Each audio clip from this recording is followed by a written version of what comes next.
Assalamualaikum warahmatullahi wabarakatuh. Halo Sobat Literasi yang ada di rumah. Ketemu lagi sama aku Carwani Ali. Dan sesi kali ini kita ada di sesi bedah buku lagi. Dan buku yang akan saya bedah itu adalah buku dengan judul Jangan Bersikap Sombong yang merupakan karya Ya, Eko Setio. Nah, Sobat Literasi, seperti biasa pada sesi bedah buku ini, aku tidak akan membedahnya secara sendirian atau personal, karena saat ini kita sudah terhubung langsung dengan Bapak Eko Setio Budi. Halo Pak, selamat pagi. oke. Halo, selamat pagi Mas. Ya, salam literasi. Iya, sebelumnya Bapak gimana kabarnya nih di pagi hari yang cerah ini? Di sini sih agak sedikit turun hujan nih Pak. Di situ agak udah turun hujan apa belum Pak? Alhamdulillah malam tadi jam 10 malam ada hujan tapi nggak lama, berapa menit aja itu. Ada ya Oh, 30 menitan lah, lumayan. Baru pertama hujan agak deras. Biasanya 2 minggu yang lalu gerimis sedikit tapi nggak banyak. iya, alhamdulillah baik. Sama di Indramayu hujan juga Iya Pak, sering ya. baru saja Pak di Indramayu turun hujan. Heeh. Oke, Iya, nah, nanti saya ke sana mudah-mudahan lancar aja ya. Nanti jadwal saya ke amin. Cirebon itu awal Januari, tanggal 3 Januari 2024. Wow, ya kami tunggu Pak kedatangannya. Semoga lancar dan gak ada kendala ya Pak ya. Amin. Amin, amin. Ya baik Pak, di sini saya boleh izin untuk membacakan sedikit profil dari Bapak Eko Satya Budi sebelumnya ya Pak ya. Jadi Boleh, barangkali boleh. barangkali sobat literasi yang di rumah juga belum mengenal atau mungkin perlu mengenal lebih dekat lagi Bapak Eko Setio Budi ini dari mana secara rekam jejak pendidikannya dan lain-lainnya gitu ya Pak ya. Oh ya, silakan, silakan.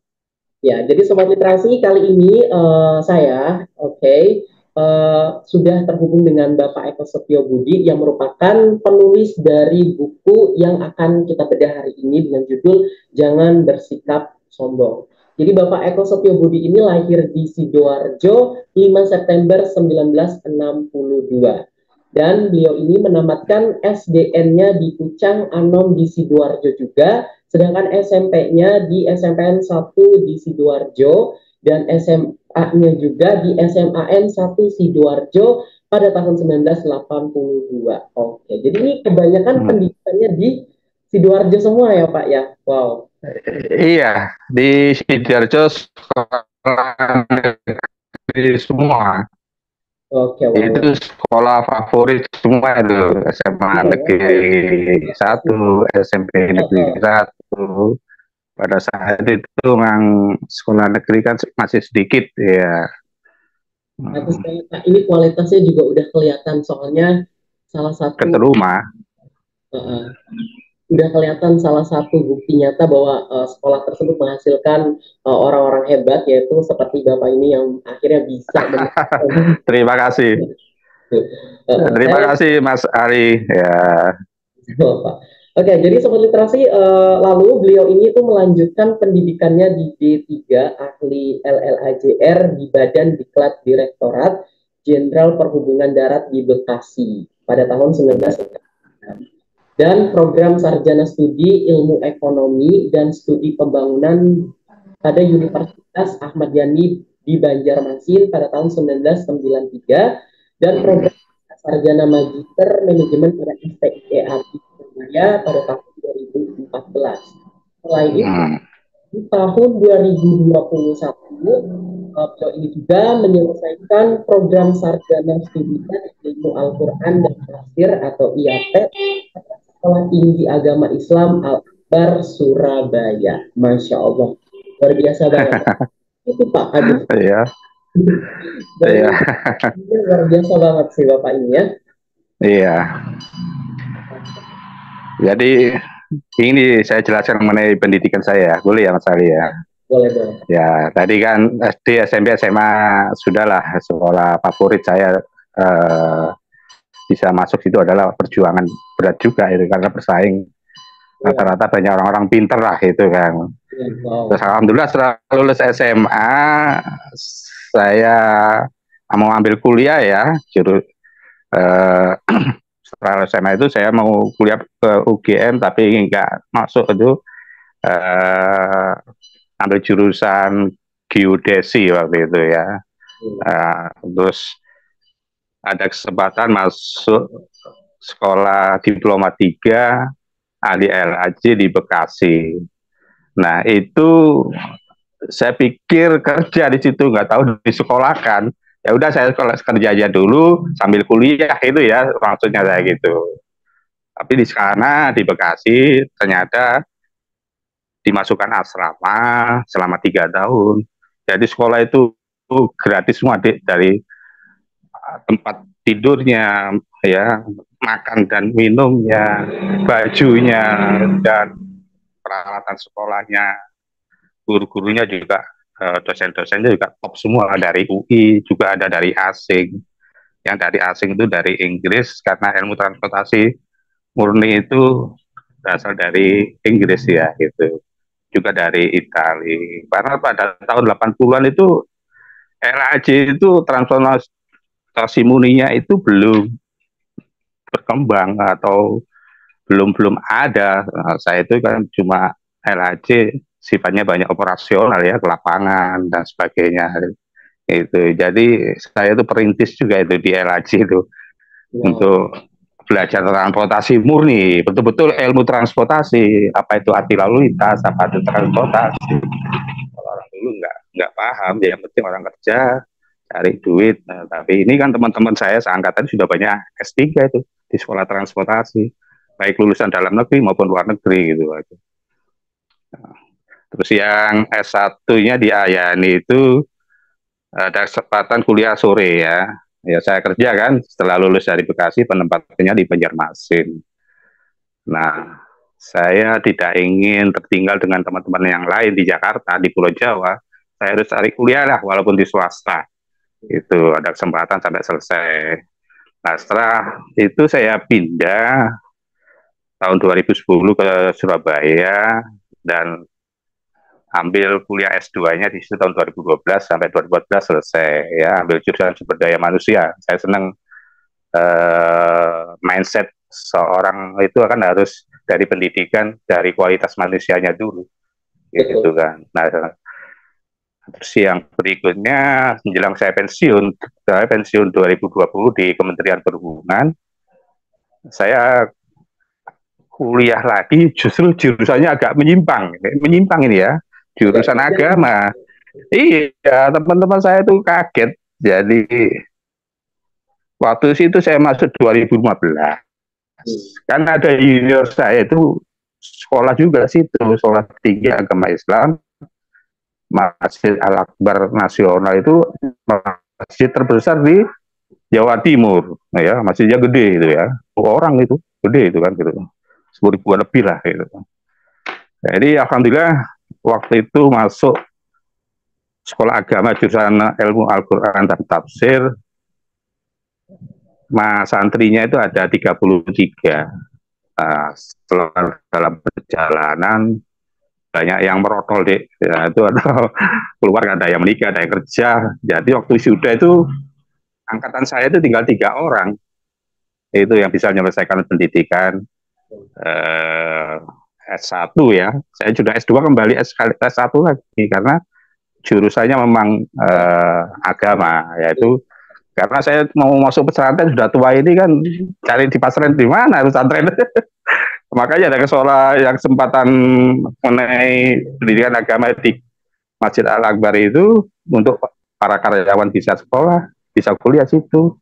Dan angkatan saya itu banyak anak-anak dari pesantren yang sudah hafiz Al-Quran. Ya saya kan masih nol, belajar aja masih baca Al-Quran masih terbata-bata. Dan ujiannya juga berat itu masuk di sekolah tinggi agama. Pertama tesnya bahasa Inggris ya, kemudian tes hafalan Al-Quran, kemudian baca kitab gundul bahasa Arab yang nggak ada harokatnya itu deh. Ya kan gundul gitu ya, kalau orang pesantren kitab kuning dulu itu. Saya nggak bisa baca, saya bilang sama dosen penguji itu, kebetulan ada profesor, Profesor Rumrawi almarhum, bulan Agustus kemarin, ya udah Pak Eko nanti ikut matrikulasi bahasa Arab selama 6 bulan atau 1 semester. Nah, dari situlah saya bersemangat mempelajari ilmu agama ini karena memang dari dulu kayak seneng baca buku-buku agama gitu kan.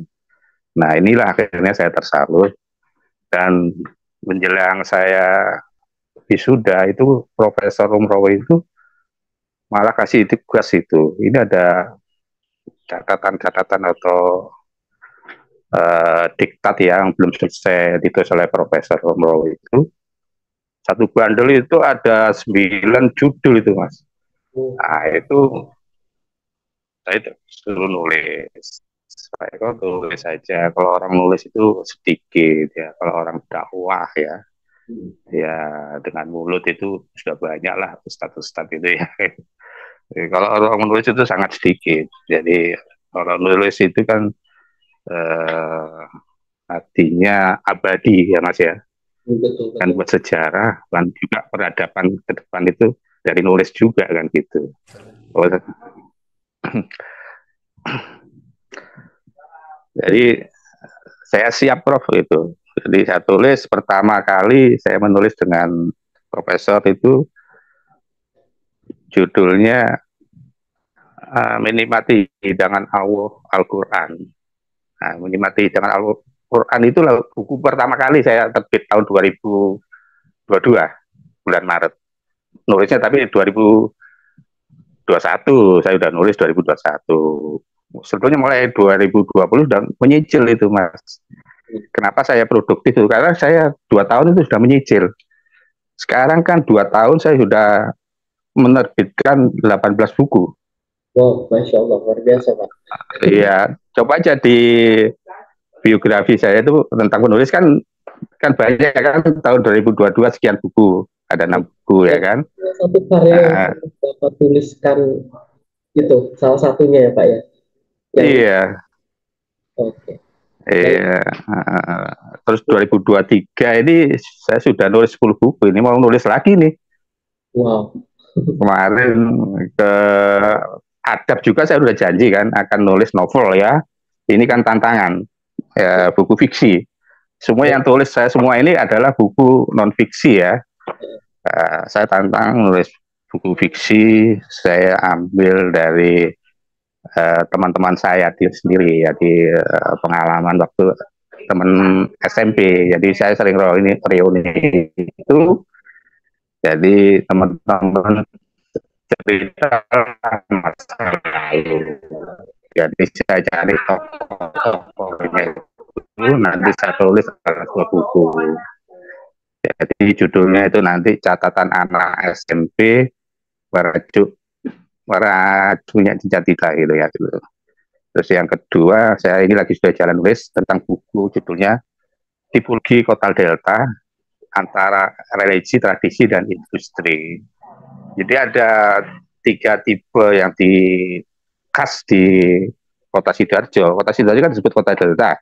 Itu adalah berdirinya Kabupaten Sidoarjo sebetulnya dari para ulama, para santri-santri, para ulama, para kiai yang sudah punya pesantren zaman kolonial Belanda itu sudah berdiri gitu loh. Dan tradisinya karena Sidoarjo adalah pernah ada kerajaan namanya Jenggolo, pecahan dari orang Mojopahit itu jadi pecah, pindah, ada yang ke Kediri namanya Kerajaan Doko, terus ada yang pindah ke Sidoarjo dan Surabaya itu, dan Surabaya itu belum ada Sidoarjo ya, masih Surabaya kan, sudah Surabaya. Muncul dari Sidoarjo itu namanya Jenggolo. Nah, ada kerajaan Jenggolo Mas ya, itu kan kalau belajar sejarah kan, jadi ada Doho lah Jenggolo. Nah, dari kerajaan Jenggolo itulah akhirnya terbentuk nama Sidoarjo itu, termasuk dengan pemimpinnya. Bupati pertama itu sudah tahun 1800-an itu. 1800 sudah ada bupati pertama itu sampai sekarang gitu. Jadi itulah saya punya obsesi, saya asli orang Sidoarjo harus menulis tentang kekhasan Sidoarjo, makanan tradisionalnya Sidoarjo, kerajinan Sidoarjo kan banyak terkenal juga, nah, itu kan batiknya juga ada. Kalau makanan itu lontong kupang gitu ya, terus apa cecek lontong gitu. Cecek itu banyak dari kulit sapi, tapi sama hampir mirip dengan kupang gitu.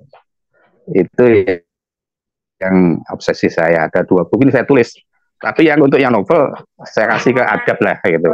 Kalau yang tipologi itu saya kasihkan ke Pemda aja lah, karena dia yang punya daerah. Mau seorang Sidoarjo, orang daerah dikasih kesempatan untuk mencetak buku juga gitu. Ya mungkin itu Mas ya sekilas saya yang alami selama ini menulis. Saya itu menulis sebenarnya sudah jalan 2020, 2021, baru menerbitkan pertama 2022, 2023 ini. Itu. Nah, nanti insya Allah berikut-berikutnya. Saya punya target minimal ya, kalau saya masih hidup, 100 buku yang bisa dicetak, itu 100 buku lah. Kalau 10, berarti kan perkiraan kan 7 tahun, misalkan 1 tahun itu 10 buku, berarti kan 10 tahun ya. 1 tahun 10 buku. Ya, kalau 10 tahun berarti 100 buku kan? Ya. Betul ya? Nah, sekarang saya umur 62, nanti September. Berarti saya umur 72 itu harus mencetak 100 buku. Gitu kan. Padahal orang kalau nulis 1 buku 1 tahun aja masih ada kesulitan, 2 tahun, 3 tahun. Mudah-mudahan nanti insya Allah saya masih beri umur bisa nulis buku. Itulah saya ingin buat suatu sejarah untuk kampung saya sendiri dan daerah saya sendiri, bahwa ada penulis bisa mencapai 100 buku. Ya, itu teman-teman tuh sampai mengusulkan masukan Muhri aja Pak Eko, seorang pensiunan bisa menulis 1 tahun bisa 10 buku gitu kan. Itu aja, itu saya nggak kepikir. Yang penting saya niat berdakwah, nulis buku-buku agama dulu. Nah, saya kemarin ikut pelatihan nulis juga di Tinta Langit itu ya. Tinta Langit itu untuk nulis fiksi. Ya, Pak Eko, ini adalah challenge ya, tantangan untuk Pak Eko, kata mentor saya, buat aja novel. Ya, saya punya judul ini, coach, ini pelatih ya. Judulnya yang saya sebutkan tadi, catatan anak sekolah. Untuk atau mimpi gitu ya. Saya Pak Eko baca novel yang mirip-mirip dengan judulnya Pak Eko. Iya, saya sudah mulai baca beberapa bulan yang lalu, sudah beli bukunya juga gitu. Novel ini Mas, nanti dikreasi ya, ada animasi apa gambar-gambar itu ya, yang lucu-lucu gitu kan. Itu udah saya setting gitu ya. Nanti tiap momen itu nanti misalkan teman saya itu juara 1 kelas 2 kelas 3 itu sering juara 1, berarti kan dia bawa piala, dia champion ya gitu kan. Nanti dibuat kayak seperti kartun lah gitu ya. Kalau foto itu kan nggak enak ya. Nah, buat kartun. Ada teman saya udah SMP cewek, cita-citanya itu ingin jadi pilot. Nah, nanti dibuat kartun aja.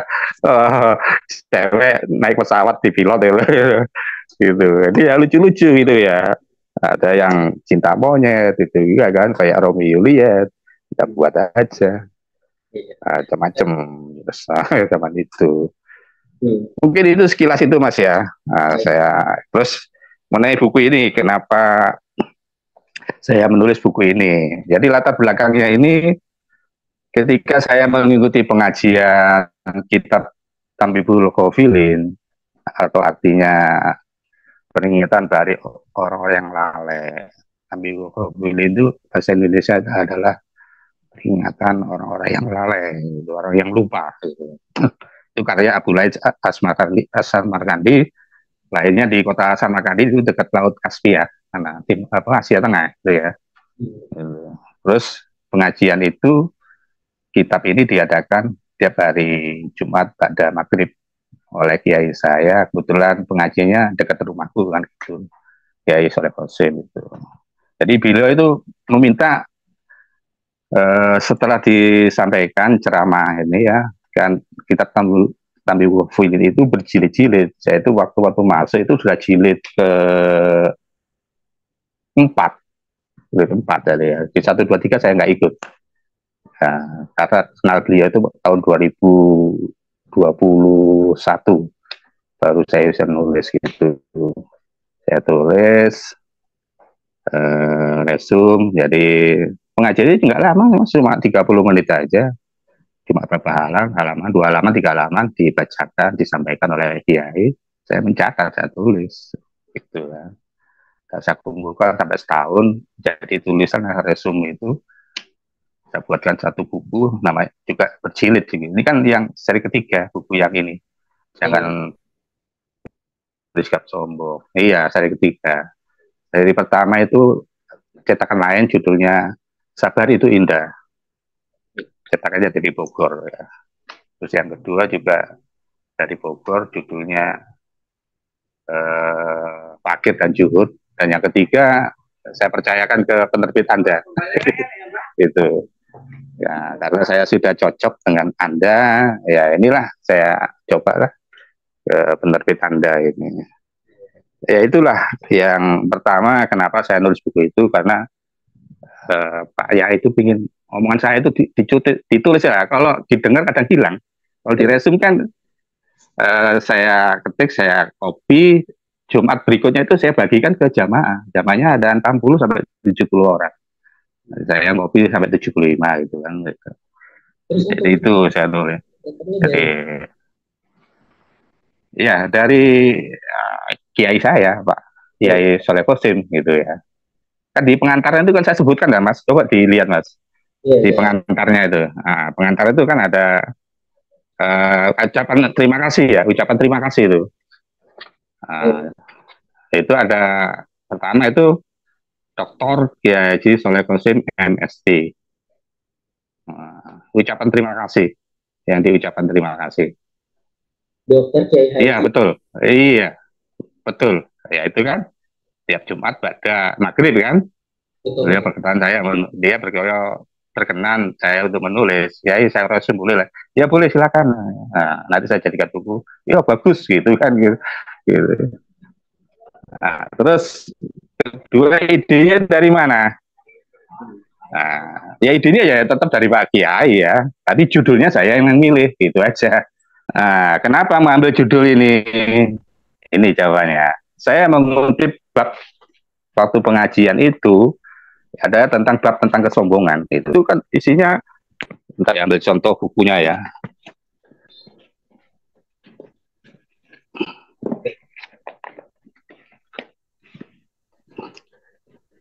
Nah, ini kitab aslinya. Kitab Tanbihul Ghafilin itu, ini asli ya, aslinya kitab Tanbihul Ghafilin bahasa Arab gundul. Berarti bahasa Jawa, Mas. Nah, itulah kesulitan saya harus menerjemahkan ke bahasa Indonesia. Ini jilid 7 ini. Sudah jilid 7. Tapi yang saya tulis ini adalah jilid ke-5. Jilid ke-5, ya kan. Jilid 5 itu sudah jadi 3 buku itu. Jilid ke-5 itu. Bisa harusnya 4 buku. Yang seri keempat itu mengenai Fadilah Wudhu. Sudah saya ketik juga itu. Nanti ke percetakan jenengan juga lah. Jadi langganan kesampaian sekarang. Jadi ini kitab bahasa Arab background. Ya, bisa dilihat ini. Bahasa Arab ini. Oh, ya begini bahasanya. Dan itu salah satu ini bahasa Indonesia. Jadi itu salah satu iya, aslinya gini. Dan disampaikan Kiai kan ngomong bicaranya bahasa Jawa juga. Kalau di Jawa nanti ngomongnya bahasa Sunda lah. Iya, karena di tempatnya saya di Jawa Timur gitu. Ya ngomongnya bahasa Jawa karena ini, kitab ini bahasa Jawa itu, tapi ditulis bahasa Arab, namanya Arab Pegon namanya istilahnya itu. Nah, terus yang ketiga sudah ya, kenapa ngambil judul itu? Karena memang di dalam bab itu memang ada judul itu, kesombongan. Tadi saya ada berapa bab-bab yang lain saya gabungkan seperti tawadu, ya, terus hasad dengan benci, kemudian etika berhadap ngajapan salam gitu kan. Terus ini nomor 4, tantangan dalam menulis buku ini apa saja? Yang jelas kita tersebut kan berbahasa Arab, background. Maka saya berpikir keras menerjemahkan ke dalam bahasa Indonesia. Tidak pastilah, itu ya. Jadi saya juga merekam pengajiannya Pak Yai, apa yang diucapkan itu saya rekam itu hampir 40 menit ya, 30 menit ya saya ngajar, 30 sampai 40 menit lah, sambil ada pertanyaan-pertanyaan itu kan, gitu. Jadi tinggal mencocokkan aja antara apa yang disampaikan Pak Yai dengan buku ini yang saya resume itu, ya sudah saya buat narasi yang baik, saya resume lah, saya copy, besok Jumat berikutnya saya bagikan ke para jamaah itu tiap Jumat itu Mas saya nulis gitu. Jadi saya sudah terbiasa lah menulis untuk meresum pengajian ini. Terus membahas tentang apa saja. Ya ini di dalam kitab itu kebetulan ada tentang keutamaan mengucapkan salam. Jadi kan kita ini jangan sombong lah, disapa lah kita gitu kan, gitu kan.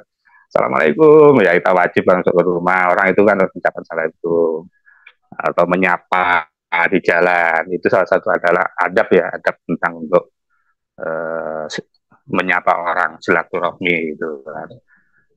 Kemudian tawadu, ya tawadu kita kan artinya kita ini hidup dengan kesederhanaan, tidak menunjukkan sesuatu yang bersifat angkuh atau sombong lah ya. Kita tawadu ini kan kita ini artinya hati kita ini harusnya lembut ya, lembut ya, fokus pada menata hati kita, tawadu itu loh, kita jangan sampai sifat-sifat yang jelek atau yang sombong itu keluar dari mulut maupun tingkah laku kita. Jadi ini tawadu. Di situ ada puncaknya tawadu. Puncak tawadu itu adalah para sahabat Nabi, para wali itu ya, dan Nabi sendiri ya gitu. Kemudian bahaya hasad. Nah, itu kan di buku kan saya di bab itu ada tulisan bahaya hasad. Berarti orang yang dengki itu adalah sifat yang jelek. Dengki karena orang iri gitu ya, orang lihat kesuksesan kita, ingin dia itu kesuksesan itu bisa lenyap dari seseorang itu karena kita ini benci dengki orang sukses ya, kita yang baik aja bahkan lebih sukses itu kan nanti untuk kebaikan kita juga kan gitu. Jadi kita jangan iri ya Mas, kalau kita orang sukses ya, apalagi sampai menjatuhkan, menfitnah dan sebagainya, apalagi tahun politik ini. Nah, ini kan banyak fitnah-fitnah lah gitu. Orang sukses ini di balik belakang dijelek-jelekan gitu kan. Jangan sampai. Iya, terus bahaya tentang kesombongan itu sendiri dari judul ini sudah jelas. Kemudian sikap kita untuk tidak sombong ya kita harus berkelakuan sederhana gitu dan mandiri, tidak cengeng gitu lah. Itu ya kan. Ya kita harus sederhana, banyak contohkan oleh sahabat-sahabat Nabi ya, seperti Abu Bakar, Umar bin Khattab ya, terus Abu Hurairah yang menulis hadis itu kan, Abu Hurairah itu kan. Kemudian juga Salman Al-Farisi. Salman Al-Farisi ini adalah tokoh yang ingin ketemu Nabi, ingin belajar betul sungguh-sungguh. Maka alhamdulillah Salman Al-Farisi adalah salah satu tokoh hebat di Islam gitu ya. Banyak tokoh-tokoh yang lain. Umar bin Abdul Aziz itu bisa juga sebut khalifah kelima. Kesuksesan beliau itu umur menjabat 2,5 tahun sudah bisa mengumpulkan ulama-ulama untuk bisa menulis suatu hadis itu. Jadi yang orang pertama kali yang ulama-ulama dikasih tugas untuk nulis hadis itu adalah zamannya Umar bin Abdul Aziz, itu cucunya dari Umar bin Khattab. Itu ya, cucunya Umar bin Khattab. Orang memiliki ini karena akan menyadari ya, kalau dia ingin beli buku, dia akan menyadari bahwa buku ini adalah berisi nasihat, ya, peringatan-peringatan bagi orang yang lalai, gitu ya kan, orang yang lupa, di hatinya ini ada sifat sombong, dia harus baca ini, bagaimana cara mengobati sombong itu. Sebab sombong itu adalah sifat tercela, ya, perbuatan paling buruk lah, merugikan dirinya sendiri maupun orang lain. Dan kalau yang sombong itu dalam hadis Nabi bahwa orang sombong itu tidak akan masuk surga, akan ditempatkan neraka yang paling dasar, yaitu sebesar biji sawi. Kalau ada sifat sombong itu tidak akan masuk surga kecuali dia beristighfar, minta ampun, gitu ya, gitu. Tidak pernah di sekolah darotin khairiyaro, sama ya di sekolah darotin saroyaro, ya. Setiap perbuatan sekecil apapun akan dibalas dengan kebaikan sebesar itu. Dan setiap kejahatan, kejelekan sekecil apapun akan dibalas ya kejelekan sebesar itu. Nah, itu yang menguatkan semangat ulama. Itu ada zaman dulu, ulama-ulama klasik senang menulis buku karena termotivasi dengan ayat surat Al-Jiljalah, itu nggak salah surat 99 gitu ya. Yang salah ya 99 ya. Gitu. Jadi itulah dari pertanyaan nomor 6 ya, mengapa orang itu harus beli buku. Iya, ya jelas untuk umat Islam lah buku ini ya, ya jelas untuk umat ya, umat Islam. Ya karena bukunya buku sifatnya dakwah. Ya mudah-mudahan pembaca ini bisa menyelami buku ini lebih mudah, karena saya buat lebih sistematis dan sederhana kan, itu nggak bertele-tele lah itu kalau Mas baca buku ya itu ya kan. Di sinopsisnya itu saya sebutkan buku ini sederhana dan orang baca buku aslinya ini nggak sulit, bisa berpikir 7 kali ya kan, belum tentu paham itu loh. Makanya tugas saya menyederhanakan dari kitab ini itu, supaya umat Islam yang baru belajar agama Islam, belajar agama Islam itu akan terbantu lah itu ya. Iya. Kayak tafsir Al-Misbah itu ya, orang menafsirkan Al-Quran, Rasulullah itu pinter. Saya cari punya bangsa orang yang tidak belajar Al-Quran tapi ingin belajar awal-awal tapi bisa memahami. Nah seperti ini itu kan. Nah itulah kita memberikan suatu solusi pada masyarakat supaya mencintai buku-buku Islam dan Al-Quran. Ya harus buat simpel lah, karena orang belajar itu kan intelektualnya kan beda-beda. Kan beragam masyarakat,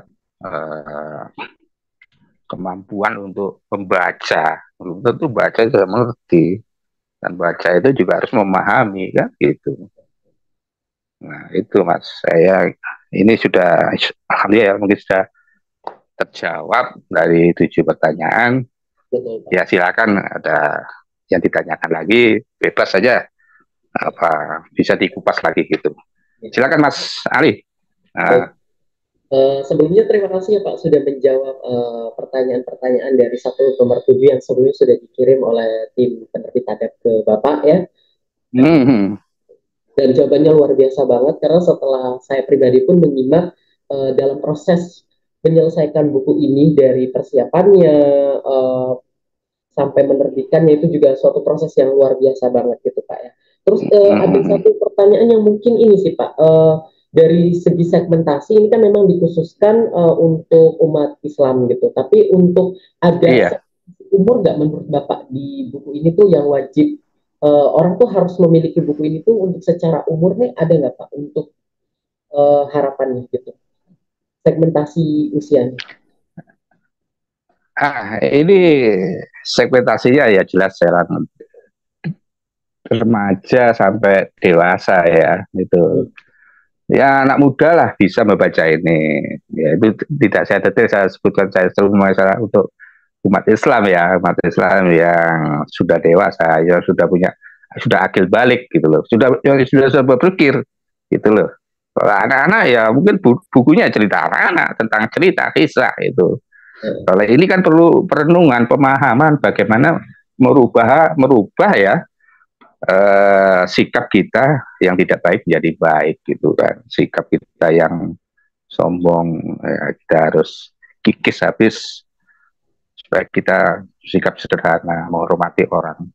Jangan mentang-mentang kita orang sukses, ya sudah kaya, sudah pejabat tinggi, atau kecantikan kita, ketapan kita sebagai artis, terus sombong, dia mau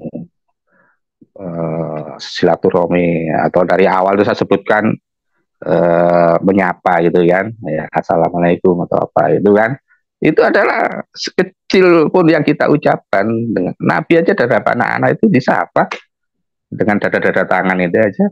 Waktu ke majelis ilmunya itu Nabi kita ada anak-anak itu. Jadi orang-orang yang sukses itu harus menyapa, bukan kita ingin disapa gitu loh. Ya, jadi ini adalah renungan bagi orang-orang yang sukses juga gitu. Siapa orang-orang yang tidak mampu, mereka kan butuh tangan, tanda untuk ditolong, ya dengan ucapan baik, semangat, walaupun nggak dikasih makan atau materi apapun, orang kalau hatinya senang itu kan mesti ikut mendoakan kan gitu. Iya. Nah, kita ini didoakan orang ya sangat sangat berarti gitu. Kata ya Ji Mustafa Bisri itu, doa itu adalah seperti gemuk. Nah, kalau sepeda itu rantainya nggak digemuki, maka akan bunyinya kretek gitu, nggak lancar gitu kan. Kalau sepeda motor, rantai sepeda engkol sudah motor yang ada rantainya dikasih gemuk, ya pasti lancar.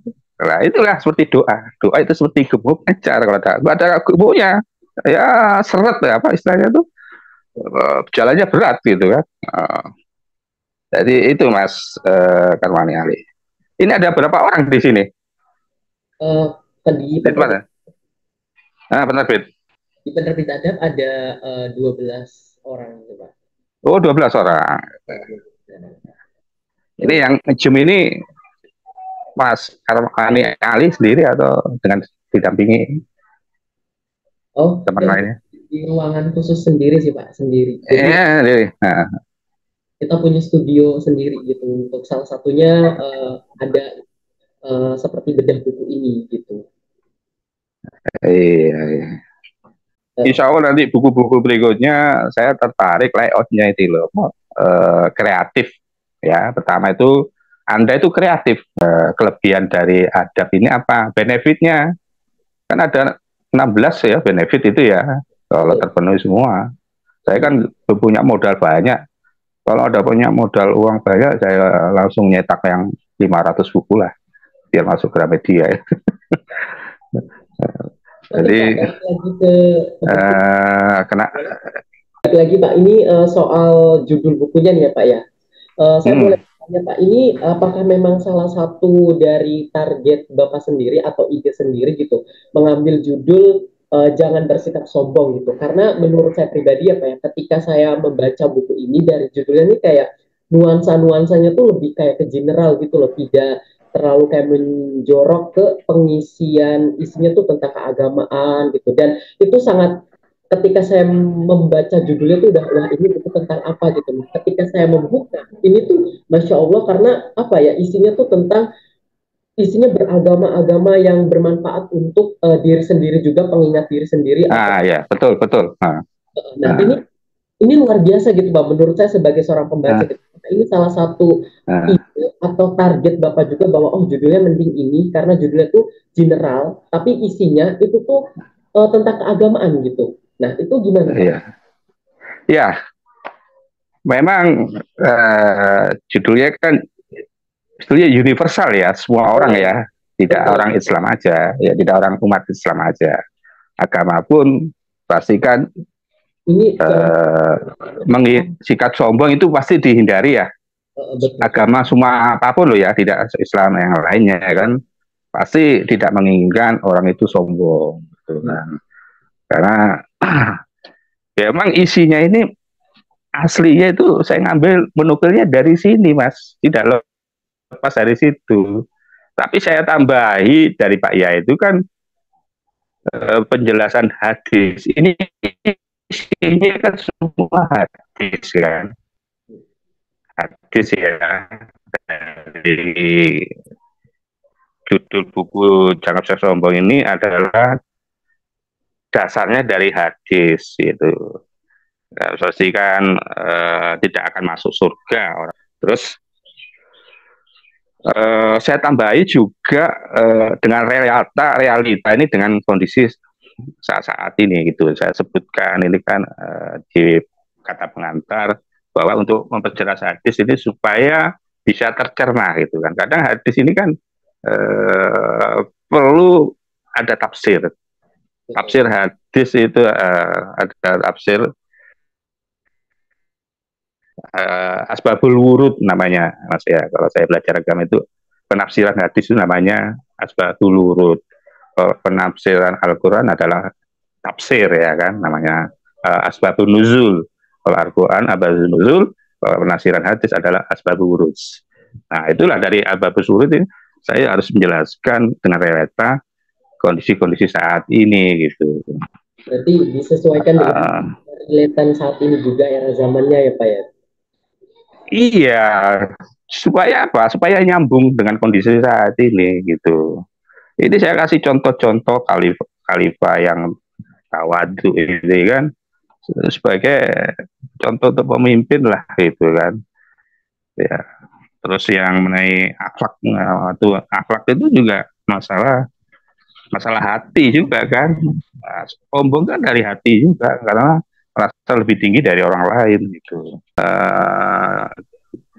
Jangan bersikap sombong. Ya ini karena sombong itu zaman Nabi Adam itu kan terjadinya di surga itu karena iblis tidak mau sujud kepada Nabi Adam karena Allah itu kan menciptakan Adam. Nah, terus iblis itu kayaknya dengki, saya kan lebih senior, saya kan lebih senior, kenapa saya harus sujud gitu kan? Saya diciptakan dari api, dia dari tanah, kenapa saya harus sujud gitu? Nah akhirnya Allah itu mengusir iblis ya, iblis termasuk adalah orang yang ingkar pada Allah gitu. Jadi ya orang yang dosa pertama kali adalah pada saat itu ya iblis yang sudah punya dosa. Iblis itu termasuk makhluk apa? Masuk jin mas ya. Iblis itu masuk jin ya. Karena di dalam Al-Quran surat Al-Jariyat ayat 52 itu firmannya gini, wa ma khalaqtul jinna wal insa illa liya'budun. Aku tidak menyatakan manusia dan jin kecuali beribadah padaku. Jadi dua makhluk ini punya syariat, jadi dia harus takwa ya dan patuh pada Allah gitu. Karena diberi akal juga kan, ya kan. Beda dengan makhluk lain seperti hewan, tumbuh-tumbuhan, batu, kan nggak ada akal gitu. Cuma ada perasaan gitu aja ya. Kalau hewan kan ada perasaan gitu. Dan kalau akal ya enggak, disembelih aja kan mau aja gitu. Ya kan mau jadikan ayam, mau jadikan ayam goreng gitu. Ya. Tapi kalau dia punya perasaan, mau saya mau dipotong gitu. Ya, ayam nangis kan gitu. Ya, Nabi cerita mengenai yang banyak di suatu perjalanan sampai onta itu kan matanya itu kelihatan sayu itu sedih gitu, manusia ini kok tega ngasih beban saya yang berat di perjalanan ini nggak dikasih minum, ada punya perasaan gitu. Tapi nggak punya akal ngomong apa, saya harus itu udah pasrah itu kan gitu. Beda manusia, dia punya akal bisa berbuat sesuatu yang untuk menghindari yang kurang baik ya kan, atau kita supaya lebih baik kan gitu kan. Kalau makhluk itu kan pasrah sudah. Nah, ya, kalau bebek ayam ya siap dipotong, sapi ya siap dipotong gitu kan. Itu manusia ya nggak mau dong. Gitu. Mungkin itu Mas gambaran secara umum. Baik Pak, luar biasa. Apalagi tadi saya lupa apa. Ah, ah, ah. Satu pertanyaan terakhir ya Pak ya. Untuk harapan Bapak Iya, sendiri iya, iya. mengenai buku ini, selain ini biar bisa tersampaikan pesan-pesan yang ada di buku ini biar banyak manfaatnya, itu salah satu atau harapan yang diinginkan oleh Bapak mengenai buku ini itu selain itu apa sih Pak? Boleh di-share ke kita termasuk sobat literasi. Dan orang wajib memiliki buku ini gitu. Boleh Pak? Pertama, nah, pertama saya punya misi. Pertama harus dakwah ya, ya karena kita pada intinya semua itu punya apa keinginan untuk dakwah. Ya orang beli buku ini bisa untuk sebagai dakwah pada keluarga lingkungannya sendiri, pada dirinya sendiri juga. Iya. Iya kan? Buku ini sebenarnya untuk mengajak saya diri sendiri. Saya nulis untuk ini saya diri sendiri. Gitu. Yang Jadi kedua untuk lingkungan keluarga kita sendiri. Iya, nggak usah jauh-jauh, diri kita sendiri lah. Itu. Ya nanti kalau masalah pemasaran itu tekniknya untuk pembeli sama penerbit aja lah. Ya, kita kan tidak perlu cari apa namanya bestseller gitu. Namanya dakwah itu apa perlu bestseller?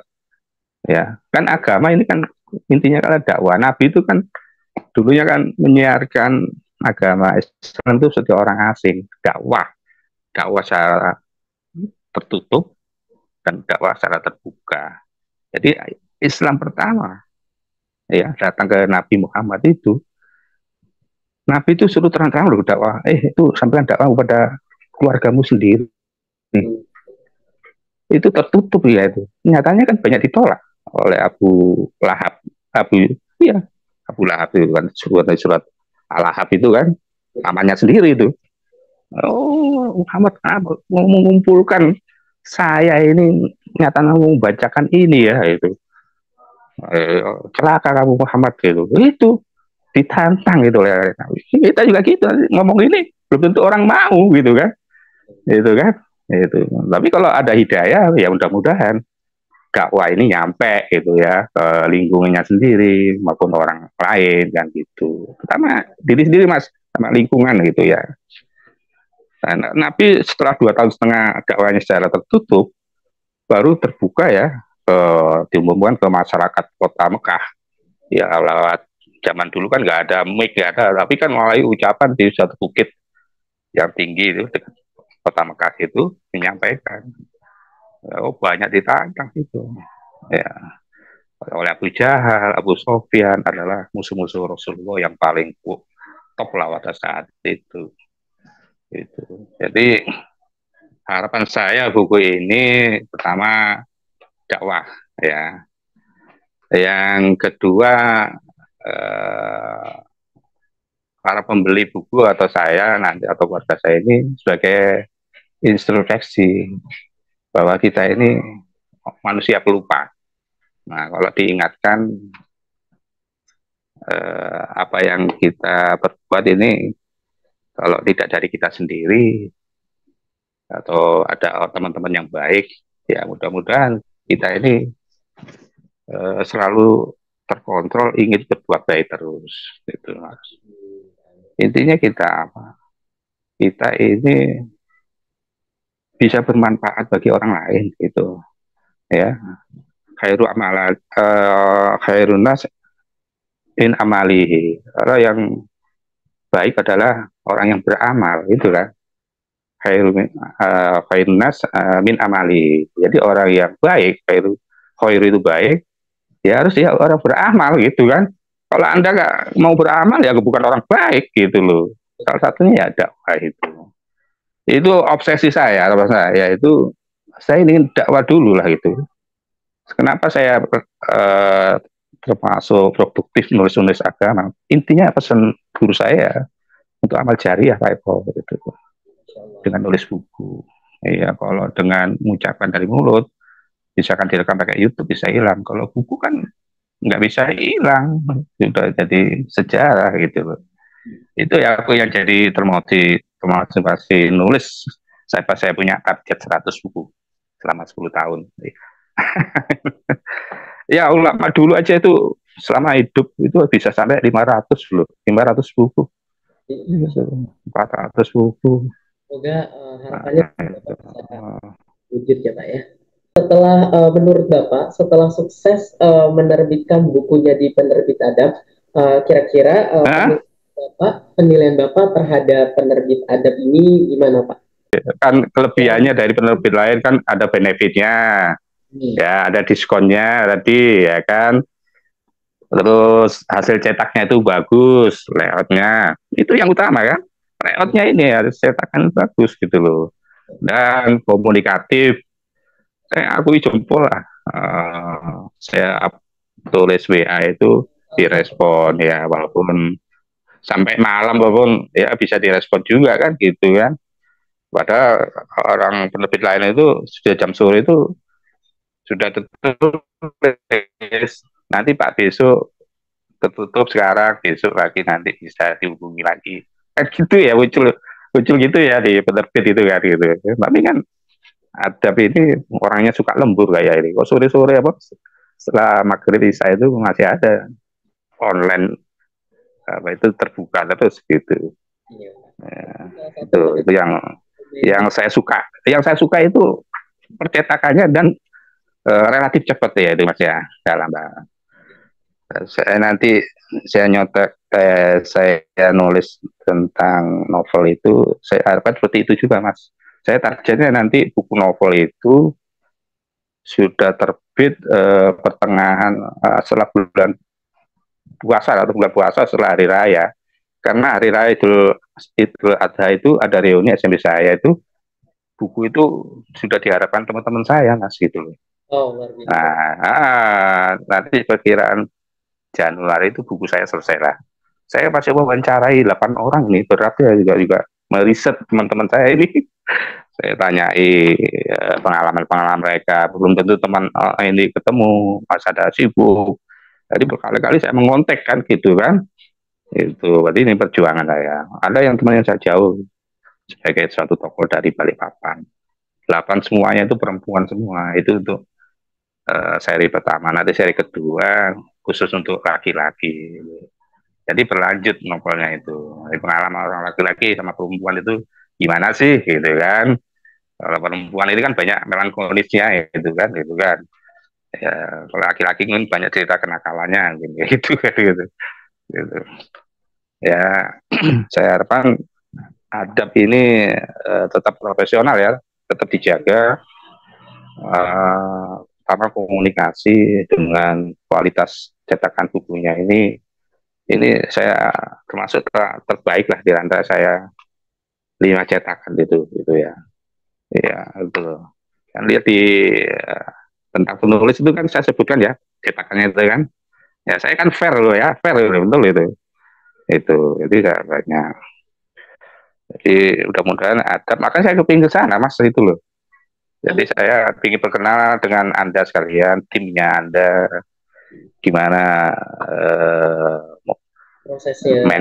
Iya, prosesnya, terus kerja teamworknya Anda itu bisa sebagus ini nulis ini. Saya seneng ada apa? Tiap bab itu ada ini ya, ada apa ini?